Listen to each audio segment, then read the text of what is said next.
Hello दोस्तों, कैसे हैं आप सभी। उम्मीद करता हूं आप सभी बहुत ही अच्छे होंगे। तो आज के इस वीडियो में हम पढ़ने वाले हैं क्लास 10th फिजिक्स का पहले चैप्टर का 6 महत्वपूर्ण क्वेश्चन जो बार बार बोर्ड एग्जाम में पूछ लिए गए हैं। यदि आप क्लास 10th के स्टूडेंट हैं तो आपके लिए ये 6 क्वेश्चन बहुत ही इंपॉर्टेंट होने वाले हैं। तो इसको आप जान जाइए। उसके बाद मैं बता दूंगा कि ये क्वेश्चन कौन है। उसके बाद आपको बताऊंगा कि इसको कैसे आप पढ़ सकते हैं इन सभी टॉपिक को, ठीक है, एक ही जगह से। तो आशा करते हैं आप समझ गए होंगे। तो आगे यदि आप इस वीडियो को देख रहे हैं और यदि आपको इस वीडियो की क्वालिटी अच्छी दिखाई दे रही होगी तो बहुत ही अच्छी बात है। यदि आपको साफ साफ दिखाई नहीं दे रहा होगा तो आप एक सेटिंग है उसको ऑन कर लीजिए। सबसे पहले इधर आप वीडियो पर क्लिक करेंगे तो इधर आपको सेटिंग का ऑप्शन दिखाई देगा, उस पर क्लिक कीजिए। क्लिक करने के बाद सबसे ऊपर आपको क्वालिटी का ऑप्शन दिखाई देगा, उस पर क्लिक कीजिए। उस पर क्लिक करने के बाद आपको सबसे नीचे एडवांस का सेटिंग दिखाई देगा, उस पर क्लिक कीजिए। उसके बाद आपको 360p पर क्लिक कर देना है, तब आपकी वीडियो की क्वालिटी अच्छी हो जाएगी। तो चलिए दोस्तों, अब हम देख लेते हैं कि ये 6 महत्वपूर्ण क्वेश्चन कौन कौन से हैं, ठीक है। तो वेरी वेरी इंपॉर्टेंट क्वेश्चन है, तो इसको आपको याद रखना है। तो सबसे पहला क्वेश्चन है कि प्रकाश का अपवर्तन का नियम का उल्लेख कीजिए। मतलब इसमें क्या कहा कि अपवर्तन के जो नियम है उनका उल्लेख करना है कि अपवर्तन का नियम क्या है। तो हमने जानते हैं कि अपवर्तन के कितने भैया 2 नियम होते हैं, ठीक है, उन दोनों को हमने पढ़ाया है। परंतु ऐसा नहीं है भैया कि आपको केवल अपवर्तन का नियम ही लिखना है। आपको अपवर्तन के नियम के साथ साथ भैया इसका चित्र सहित आपको बताना होता है। उसके बाद अपवर्तन किसे कहते हैं ये अगर आप नहीं समझेंगे तो भैया अपवर्तन का नियम कैसे समझा पाएंगे। तो इसलिए अपवर्तन भी लिखना पड़ता है, अपवर्तन का नियम भी लिखना पड़ता है। क्योंकि भैया ऐसा नहीं है कि 1-2 नंबर में आपसे पूछा जा रहा है। यदि 3 नंबर में आपसे पूछ लिया गया, कोई 4-4 नंबर में पूछा जाता है, तो यदि आपसे 3 नंबर में पूछ लिया गया तो आपको अपवर्तन समझाना है, अपवर्तन क्या होता है, उसके बाद अपवर्तन का नियम भी लिखना है, ठीक है, फिगर सहित। तब आपको फुल टू फुल मार्क्स मिलेंगे, क्योंकि एग्जामिनर भी समझेंगे हाँ भैया आपने अच्छे से पढ़ाई किया हुआ है। तो आशा करते हैं आप समझ गए होंगे। तो अब आते हैं द्वितीय नियम।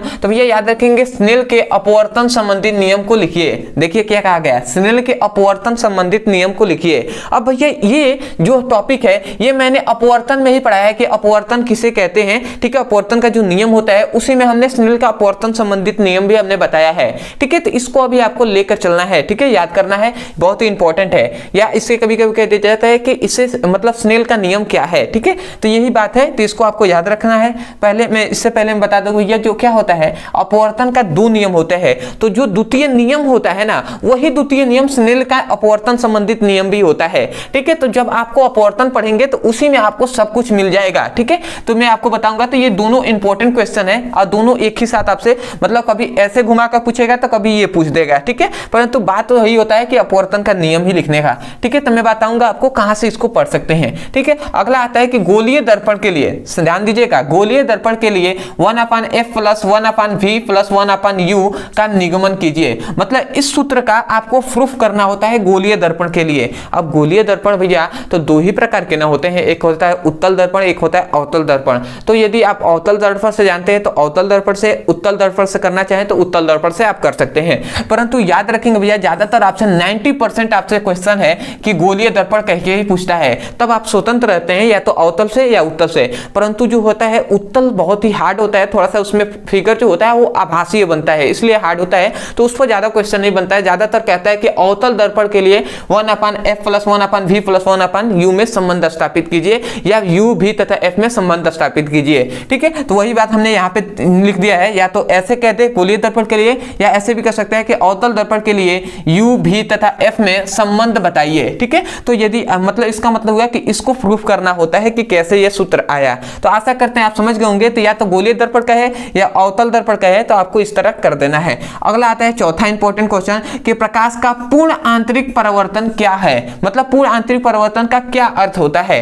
अब इसमें आपसे कहा कि पूर्ण आंतरिक परावर्तन का क्या अर्थ होता है। इसका मतलब ये बिल्कुल नहीं है कि केवल आपको इसको अर्थ बताना है, इसका परिभाषा बताना है, इसका जो क्या होता है फिगर होता है उसको भी आपको अच्छे से बता देना है। इसका एग्जाम्पल कुछ है तो उसको भी आपको एग्जाम्पल भी बता देंगे, तब आपको examiner full to full marks देंगे। तो आशा करते हैं आप समझ गए होंगे कि जितना आप अच्छे से लिखेंगे उतना अच्छा मार्क्स आपको मिलेगा। अब आते हैं भैया 5वें इंपॉर्टेंट क्वेश्चन पे। तो याद रखेंगे उत्तल दर्पण द्वारा किसी वस्तु का प्रतिबिंब का निर्माण के लिए किरण आरेख खींचिए। ठीक है, मतलब उत्तल दर्पण के लिए कोई भी वस्तु है तो उसके प्रतिबिंब का निर्माण के लिए, मतलब वस्तु के प्रतिबिंब के निर्माण के लिए किरण आरेख खींचना है। परंतु कब वस्तु कहां पे होनी चाहिए, तो याद रखेंगे वस्तु मतलब मुख्य फोकस F तथा प्रकाशीय केंद्र C के बीच स्थित होना चाहिए। ये कंडीशन लगा के आपको पूछ लिया जाता है कि जब वस्तु F तथा C के बीच स्थित हो तो उत्तल लेंसों में वस्तु का प्रतिबिंब कैसे बनता है, तो किरण आरेख द्वारा उसको पूरा अच्छे से समझाना होता है। ये अभी हमने कुछ दिन पहले ये टॉपिक पढ़ाया हुआ है। ठीक है, तो मैं बताऊंगा आपको। अगला आता है भैया कि प्रकाश का परावर्तन का क्या नियम है, प्रकाश के परावर्तन का क्या नियम है तथा रेखा चित्र द्वारा बनाकर समझाइए। ठीक है, इसको रेखा चित्र द्वारा आपको बनाकर इसको समझाना है कि परावर्तन का नियम क्या है। तो परावर्तन भी लिखना है और उसके बाद परावर्तन का नियम भी लिखना है, उसका फिगर भी बनाना है। तो आशा करते हैं आप समझ गए होंगे ये 6 महत्वपूर्ण क्वेश्चन।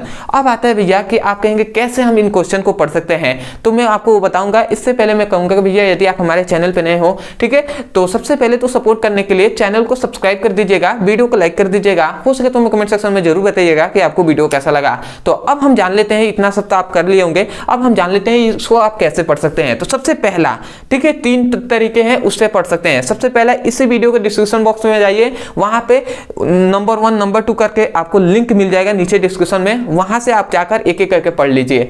दूसरा, यहाँ पे एक आपको नंबर दिया जा रहा होगा, इस नंबर पर केवल आपको व्हाट्सएप नंबर है, इसमें मैसेज कर देना है कि class 10th physics chemistry all video link. तो आपको फिजिक्स और केमिस्ट्री के मोस्ट इंपोर्टेंट सभी चैप्टर वाइज क्वेश्चन को दे दिया जाएगा, वहां से उसकी पढ़ाई कर सकते हैं, फिजिक्स के और केमिस्ट्री की अपनी तैयारी कर सकते हैं। ठीक है, परंतु भैया जब आपके पास समय हो तभी आप, मतलब अगर आपके पास समय नहीं है, जैसे कि कह सकते हैं कि एग्जाम अभी 1-2 महीना बचा है, तो अभी मान लेते हैं आप इस वीडियो को 6 महीने या साल भर बाद देख रहे हैं, तो इसकी इंपॉर्टेंट आपके लिए नहीं है। ठीक है, अभी आपके पास समय यदि हो तो आप बेसिक टू हाई पढ़िएगा। ठीक है, इंपॉर्टेंट क्वेश्चन को फेर में मत रहिएगा। ठीक है, अभी आपके पास समय नहीं है तो केवल आप इंपॉर्टेंट क्वेश्चन को पढ़िए, तो वही आपके लिए बेहतर होगा। तीसरा आप तरीका क्या है भैया, तीसरा यह है कि मान लेते हैं परावर्तन का नियम, अपवर्तन का नियम पढ़ना है, तो आप यूट्यूब पे लिखिए कि प्रकाश के अपवर्तन का नियम, प्रकाश के अपवर्तन का नियम पीबीसी ब्रदर सर या ब्रदर सर, आपको वीडियो मिल जाएगा। जैसे कि स्नेल का अपवर्तन संबंधित नियम, तो आप लिखिए स्नेल का अपवर्तन संबंधित नियम पीबीसी ब्रदर सर, या हमारे मेन चैनल का नाम ब्रदर सर, आपको वीडियो मिल जाएगा।